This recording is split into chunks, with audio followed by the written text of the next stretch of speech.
ధన్యులేమన్నారు ఆమె కూతురు పద్మ అవుతున్నారు ఆమె నేను ప్రేమించానమ్మా నువ్వు వెళ్ళంగానే అమ్మా ఆ పిల్ల నీకు కూడా నచ్చుతుందమ్మా అమ్మ కొడుకు ఇప్పుడు దాకా ఏవి అరగనట్టుండి ఇప్పుడు ఆ పిల్లలు ప్రేమించానంటున్నావా బాబు శ్రీనివాస బాబు హారాజు ఎక్కడయ్యో మనం ఎక్కారయ్యో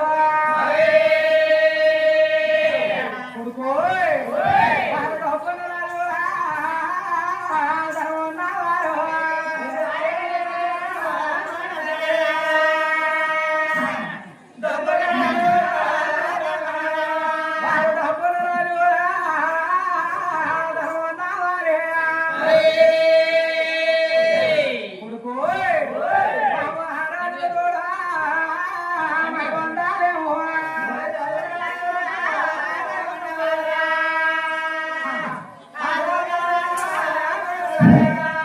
బాబు